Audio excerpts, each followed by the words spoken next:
आप दीपो भव में आप सबका हृदय से स्वागत है। नमो बुद्धाय। तो अपने ज्ञान मार्ग की साधना आगे बढ़ाएंगे।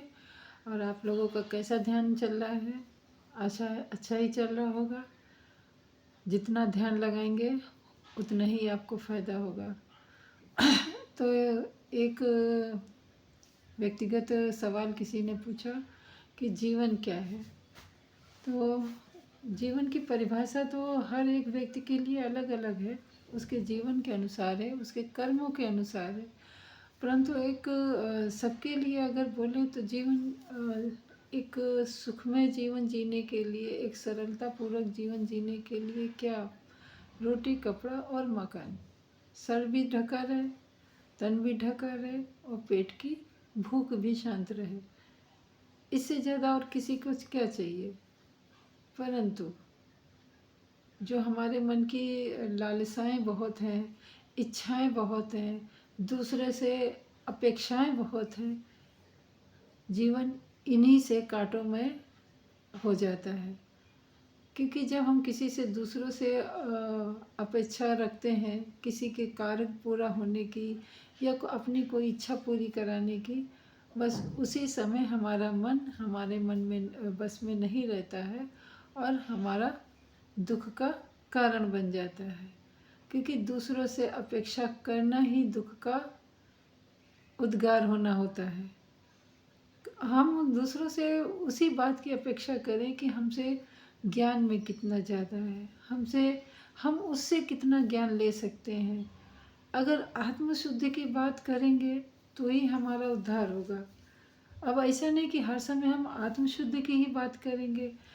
गृहस्थ जीवन है, इस जीवन में हमें सामाजिक रूप से भी जीना पड़ता है, एकांत में भी रहना पड़ता है। तो जीवन मेरे लिए तो जीवन को मैंने सिर्फ अब तक के अनुभव से यही जाना है कि जीवन एक बहती हुई हवा है, कल कल करती हुई एक नदी है, एक सुंदर सा संगीत लिए हुए है, जो कि अगर आप शांत मन से देखोगे तो जीवन बहुत ही मधुर है। और इसकी मधुरता को तभी आप महसूस कर पाओगे जब आप अपने अंतर्मन में जाओगे, अपने अंतर्मन की बात सुनोगे, किसी का दिल नहीं दुखाओगे, किसी को कटु वचन नहीं बोलोगे, तभी जाके शायद आपके अंतर्मन में वो शांति मिले। उससे पहले तो आपको ये जानना है कि आपको चाहिए क्या। अगर आपको शायद किसी किसी प्राणी को नहीं चाहिए होता है शांति, उनको हमेशा कुछ ना कुछ उनके जीवन में ऐसा चाहिए जिससे वो रोमांचित होते रहें। अब किसी व्यक्ति को शांति में रोमांच मिलता है, परंतु किसी व्यक्ति को किसी को दुख देकर रोमांच मिलता है। तो इसीलिए मैंने कहा कि प्रत्येक प्राणी के जीवन का जीने का अर्थ अलग है, उसकी परिभाषाएं अलग है। परंतु जहाँ एक समुदाय की जीवन की परिभाषा बन जाती है, अब वो अच्छी भी हो सकती है और बुरी भी, आपको तय करना है। यानी हम घूम फिर के कहीं से भी आएंगे तो सिर्फ और सिर्फ आपके जीवन का उत्थान, आपकी मुक्ति का उत्थान, आपके जो अच्छे बुरे कर्म हैं उन सबका निर्णय आप पर निर्धारित होता। आप केंद्र बिंदु हो जाते हो।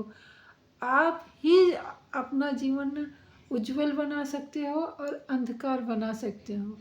आपकी जैसी इच्छाएं होंगी आपका जीवन वैसे ही होगा, और जैसी जीवन शैली होगी वैसे ही आपका व्यक्तित्व होगा। यानी कि एक व्यक्ति के व्यक्तित्व से आप परख सकते हैं कि उसकी मानसिक दशा कैसी है, उसका व्यक्तित्व कैसा है, उसकी जीवन शैली कैसी है और उसकी सोच कैसी है। तो यहीं पे है कि नदी कैसे है, पहाड़ों से निकलती है, बीच में कैसे कैसे रास्ते आते हैं।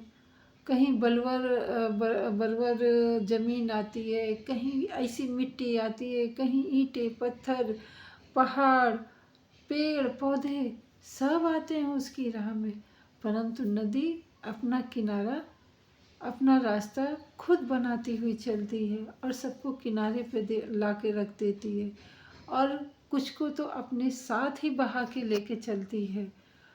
उसका तो उद्धार हो ही रहा है, वो तो एक अपनी मंजिल की तरफ पहुंच ही रही है। परंतु अगर उसके साथ, उस नदी के बहाव के साथ कुछ लोग मिल जाते हैं तो उनका भी उद्धार हो जाता है, शायद उनको भी मंजिल मिल जाती हो। नदी को आपने देखा होगा, हमेशा कल कल कल कल कर करती हुई बहती जाती है। रास्ते में क्या आ रहा है वो बिल्कुल नहीं ध्यान देती है। इसी प्रकार हवा भी है, जो कि हमारा प्राणवायु है और जीवन के लिए एक तरीके से जीवन ही है हमारा। वायु, जल, प्रकृति का प्रत्येक कण हमारे लिए जीवन ही है। तो हवा भी है, कहीं ऊंच नीच भेदभाव किसी में नहीं करती है, सबके लिए समान बहती है। चाहे वो भी रास्ते में उसके पेड़ पौधे पहाड़ कहीं भी आए, उसको काटते छाटते हुए वह बहती रहती निरंतर।